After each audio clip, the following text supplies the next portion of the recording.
Referendums and initiatives are strange instruments in a democracy. They present as opportunities for the public to make a decision on a matter of great importance.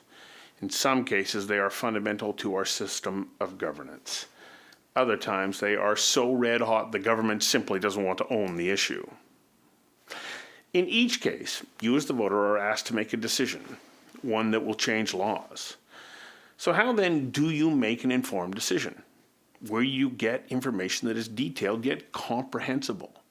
Who can you trust? Take electoral reform in BC, for example.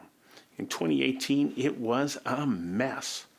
The authorship of the options was poorly crafted, and it was never appropriately explained, and the whole thing was done in a rush. Then the campaigns of interested parties began. The never-in-a-million-years side exploited the poor authorship of the question and instilled distrust in the entire process. The level of discourse only went down, and the actual merits of electoral reform disappeared as opposing sides went tooth and nail. The losers in this titanic battle were voters who were deprived of a balanced and thoughtful exchange of the facts or the merits of the issue. So what if we could establish a method of examining the facts in a thoughtful and deliberative way? What would that look like? Well, enter deliberative democracy, a communication model that would mirror the process of weighing the facts the way a jury does in a court of law. Now, it is possible in small groups, and it could potentially serve as a guideline for future referendums. We invited John Gastill of Penn State University to join us for a conversation that matters about the way that we could go about creating a structure and process that will allow voters to make informed decisions on referendum questions. Conversations That Matter is a partner program for the Center for Dialogue at Simon Fraser University. The production of this program is made possible thanks to the support of the following and viewers like you. Welcome. We're here to talk about deliberative democracy. Before we get to what that is, how do you describe the state of democracy right now in the United States and to a certain extent here in Canada? Not so good. In a nutshell. Yeah. Why isn't it so good? Well, a few years ago I wrote that there are two basic problems in American politics. One is that people don't feel that the government represents their best interests, and the second problem is that they're correct. Oh, okay. It has only gotten worse since then. And the problem has to do with the nature of the democratic process. It's not that democracy is a bad idea, but democracy has always been a work in progress. And I think we're running into problems, some related to the internet, some just related to cultural change, problems that democracy isn't quite sure how to handle. And so we need to look for ways to make democratic systems better, because potentially democracies can undo themselves. Well, didn't Socrates foresee this when he said when you move into truly liberal societies, you start to look at the freedoms of expression and ways of life, and you start to question, well, how is this sustainable? Is it the fact that sometimes we lose sight of the principles that allowed us to develop a democratic environment to begin with? Absolutely. Think of it this way. What Socrates was talking about was the possibility that maybe we shouldn't let the public govern itself. Maybe we should trust our elders, our esteemed leaders. Of course, the problem quickly became, oh, well, who chooses those anyway?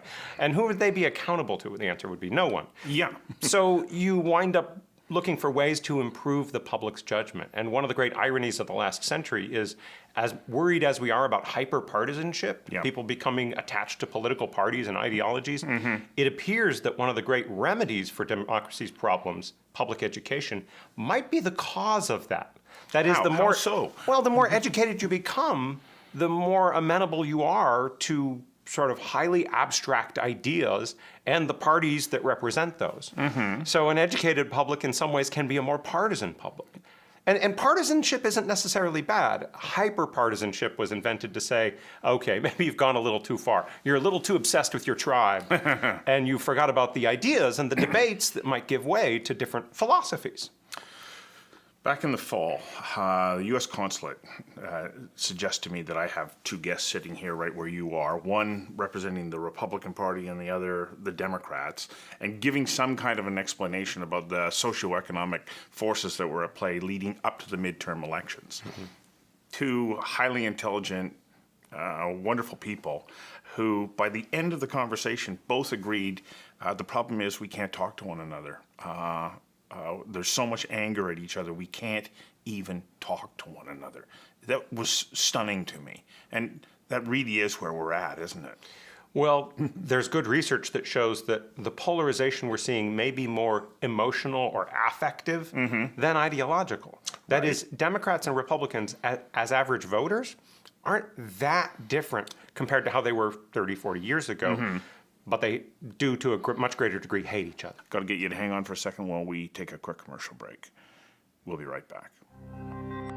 Conversations That Matter is a not-for-profit program made possible thanks to the charitable support of the following and from viewers like you.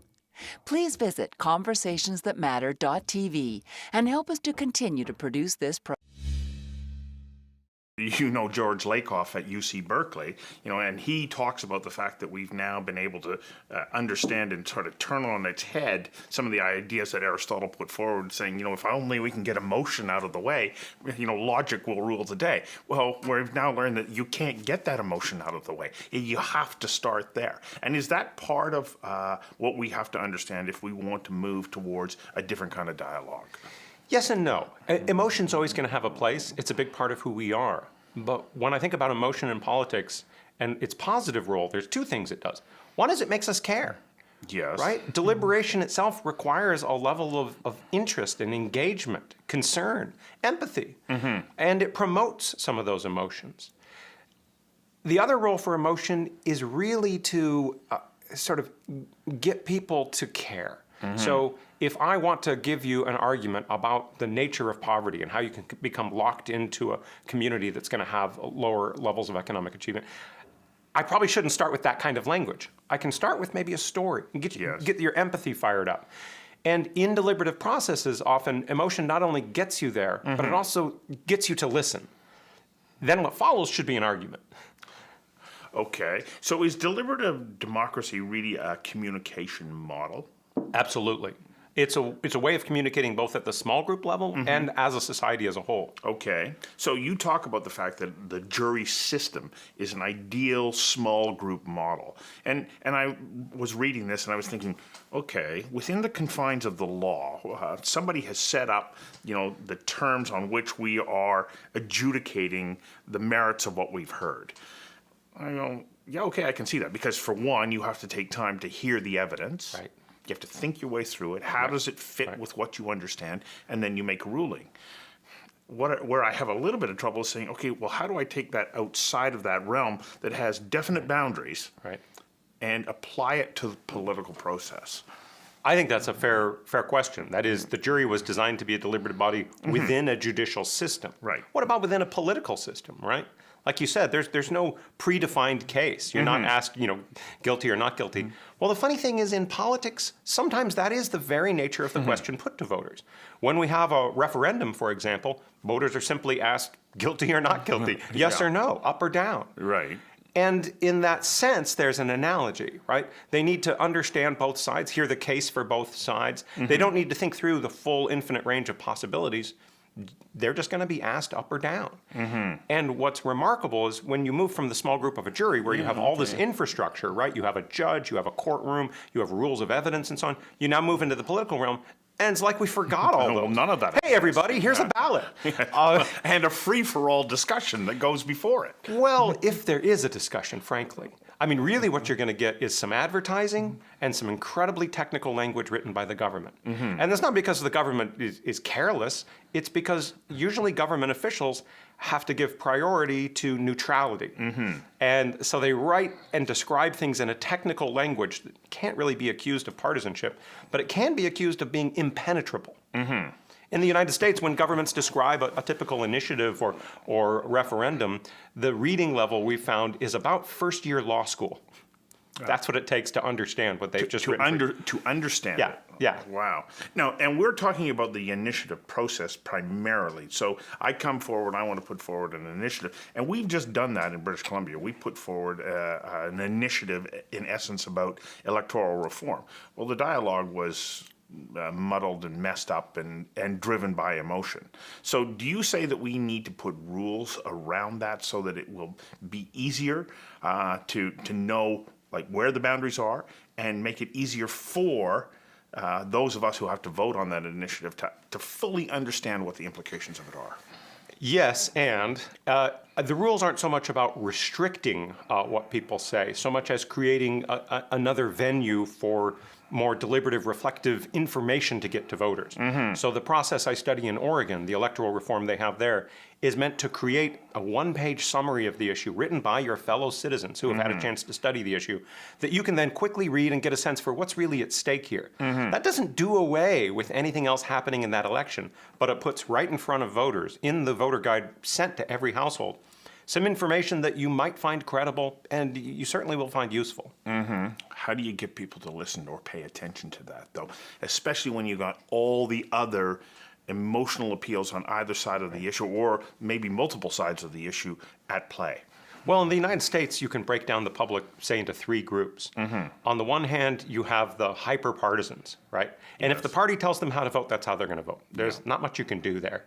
The second group, and this is a plurality of the U.S. public, are people who don't identify with either party. It's running at about 40% right now. 40%. Yeah. So they become the major bloc. The people who In will a sense. move Yeah. depending on the issue. Yeah, that includes people who lean to the left or lean to the right, but who on first blush say, I don't identify with either party. The third group are people who are just really removed from politics. They're very alienated. It's not just that they don't identify with parties, they don't even vote. No participation at all. Yeah, that group is very hard to reach, but that second group is very reachable. And campaigns spend probably more time on mobilizing their base than persuading that middle group, and they almost avoid that third group. Only someone who's a real outsider would care about that group because they need entirely new voters. Yes. But that middle group often does want information, and they are skeptical of advertising and party pronouncements and so on. So they're a perfect target group. But you might be surprised how often neither of the political parties takes a strong stance on ballot measures for all kinds of reasons. So a voter not only doesn't have their party cue, but then they're looking for information they can trust. And so it can be a challenge both for the independent voters and even for the partisans sometimes. This is our second break. We'll be back in a moment. Conversations That Matter is a not-for-profit program made possible thanks to the charitable support of the following and from viewers like you. Please visit conversationsthatmatter.tv and help us to continue to produce this program. You know, I'm just thinking about the electoral reform referendum that we had here in British Columbia and some of the discussions that I had with people who are pretty well informed, and even still, you know, emotion was a driving component for them. And part of it was, I don't trust the authors of this. And so you talk about, okay, you get somebody, like, and authorship becomes so important because it influences the way that it is perceived. Well, wasn't that part of the point of the British Columbia Citizens Assembly? Yes. So this is the third time this question of first past the post has been on the ballot in the last 15 years. Yeah. But that first time, there were surveys that showed that a lot of voters in British Columbia who voted for the BC single transferable vote weren't sure what it meant, but they understood where it came from and they trusted that. They trusted the process. That's Exactly. right, because it was designed by Gordon Gibson, who went through the whole process and designed the framework for it, and then Jack Blaney moved forward. And I understand Jack Blaney was so nonpartisan that even today you wouldn't know what side of the issue he was on. And so the process seemed to be outside of the political process. And I think that you're absolutely right. That was an example, and it got very close to approval. Yeah, almost 59%, as I recall. Yeah. But 60% was the threshold, right? Yeah. But it passed in almost every riding. Yes. Which was the other standard, right?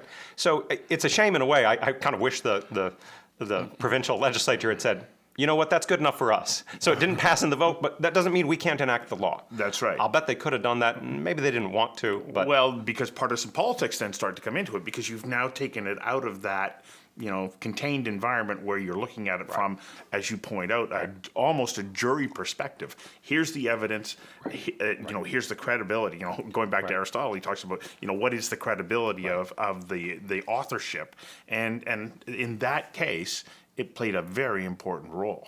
Right. So how long should that process take? If the government is coming forward with an initiative or somebody's bringing it forward, how long should that process of setting up the framework and defining the terms take? Hard to say. Yeah. What I would say is let's think of 3 stages. Okay. Let's think of the authorship of the idea, right? Yeah. So where is it coming from? I think you and I can agree that that really matters. Very much so. Voters want to know that that the lay public, everyday citizens, had a real hand in shaping that. Right. They don't want to feel like a political party owns it. So if you solve that with something like a citizens' assembly, you're off to a good start. Second, what exactly is on the ballot and how is it described? Right. This last referendum you had, I'm embarrassed to say when I looked at the wording, I had to look up, what was it, rural, urban district, that third option? Right. I had never heard that. Neither I've been had in anybody political else. science since 1985, right? Well, apparently nobody else, yeah. And so fail right off the bat. Because if I'm a voter and I see that, even if I want to remove first past the post, I'm worried that the alternative includes something I don't even recognize, let alone understand. So step 2, let's get the wording right. Let's put a question to the voters that is the right question. And it's often the case that the right question for voters is the broad policy direction, not the Rather than the details. specifics. Oh, okay. Exactly. Right. So if voters are given a choice about whether they want proportionality in their electoral system, that is, should the election result be district by district, or should we make sure that the proportion of votes won by each party is close to their share? If that was a whole question, I wonder what the result would have been. And then leave the details for the legislature. And maybe the voters will fret over the details, but they've set the broad principle. And then third, the quality of the deliberation from that point forward. So once you've got a good authorship, a straightforward question or charge to the voters, then pay some attention to what kind of deliberation will happen. You can't control the whole sort of political discussion, but you can inject high quality information in a way that voters will trust. Third and final break. We'll be right back. Conversations That Matter is a not-for-profit program made possible thanks to the charitable support of the following and from viewers like you. Please visit conversationsthatmatter.tv and help us to continue to produce this program. You are still going to have that incredible discourse that these days has become incredibly toxic. If you don't agree with me, then you are an idiot. There's a guy here, James Hogan, in British Columbia, who wrote a book called "I'm Right and You're an Idiot," because he recognizes the level of discourse that we have has become so toxic. You mentioned earlier the role of the internet in fueling that. Yeah. Is that really the source, that we've given voice to people who can now find an audience? It is part of it. Yeah. And it's not just given voice to people. We're producing so much discourse at a remove from who we are personally. Study after study shows that if my identity on the internet is known, just an everyday person, I will think differently about what I post. That's not to say that people don't, with a clear identification on Facebook, say things that offend other people, but they think about it. Yeah. And it changes friendships. And sometimes people make a mistake and then think, I'm not going to post that kind of thing here. But most of the internet is a free-for-all. Yeah. And so all kinds of this stuff is getting out there. And you get more attention the more, buzzworthy your comment is. And if you say something like, you have a fine point there, I'll have to reflect on that. That is not getting retweeted. That is not getting upvoted on Reddit. He's not even being appreciated for the fact that that's what you want to have in a sane, respectful dialogue. Right. Now, a whole line of research I'm starting is on structuring the incentives for online interaction. So we know that when you get in an Uber, you tend to behave yourself. And so does the driver, because you're going to rate each other. When you stay at an Airbnb, you think about what you're doing because you want to stay at another Airbnb and so on.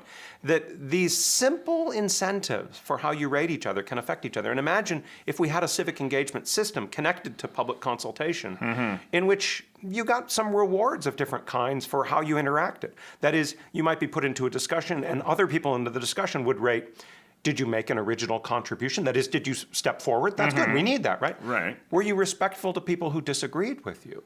And just those two things, right? Did you say something? And were you a jerk?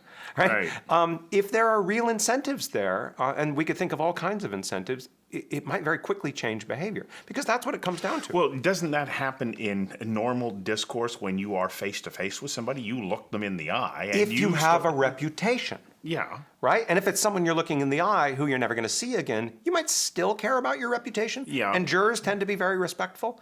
But imagine now there's a long-term reputation. You're in a community. Yes. Well, that's why people say things like, I'm not crazy about that restaurant, but I'm not No. going to say much about it. Or You know, that was my experience. It might have been a bad day or whatever. Right. Yeah. You qualify it because you don't want to, alienate someone who you're going to see every day. Right. Well, if we can simulate conditions like that on the internet, there is a reputation attached to your account. It doesn't really suppress your ability to express yourself. In fact, expressing yourself is one of the things you're rated for doing. Right. But let me pull it back again to incentives. There's a fascinating line of research called super forecasting. And what it's about is the ability of people to accurately predict what's coming in the future, or at least as accurately as they can given what we know. Right. And one of the most powerful studies they had is when you gave a huge prize, big money that even a big think tank would care about. Even ideological think tanks who participate are more thoughtful about what's going to happen, say in Israel, Palestine. You might have a political commitment, but you want that prize. So you make a point of reading and making a more accurate prediction. So the predictions were aligning across ideological lines toward what was actually a more plausible prediction. Again, it's about incentives, right? Okay, but who creates that incentive? Well, that's a fair question. Yeah. The U.S. Department of Defense at one point created a prediction market, is what this is called, for terrorist incidents. And it completely backfired because the government had asked people, right, to speculate about what's going to be attacked next, and it freaked people out. So, to wrap up, where do you go yourself to find information that is going to give you a balanced perspective? Because I don't know that you can get it from one source anymore. What I wind up turning to is kind of a loose social network of people. In the US, I don't know if you do it here in Canada, but some people have little voting parties where you sit down with a sample ballot and you actually walk through it. And you've got someone who's a teacher. And they say, well, this bond on the school actually was badly written this year. We should vote it down and get a better one next year. And they can give you good reasons because they actually know something about it. And then somebody else knows the person running for attorney general and so on. So it can be really helpful just to get a few people together. So pull together your own little jury, go through the facts, and then determine which side you're going to. And you're pulling on the opinions of other people and organizations you trust and so on. And you can make it kind of a social affair. But that's pretty exceptional. Well, I guess, but if we did that, if we looked at it from the initiative perspective, you could also then graduate that up to the general election as well. Absolutely. And we do it for candidates as well as issues. Yeah. And you really learn things. You'd be surprised how if you get 12 people together, how much information there is in that room. About candidates, you honestly can't tell from each other, especially in the U.S. in a party primary. That's where we worry the most. Yeah. Because there's no party signal. They're all from the same one. Fascinating concept. Thank you very much for coming in and sharing this. A real pleasure. Thank you. Thank you.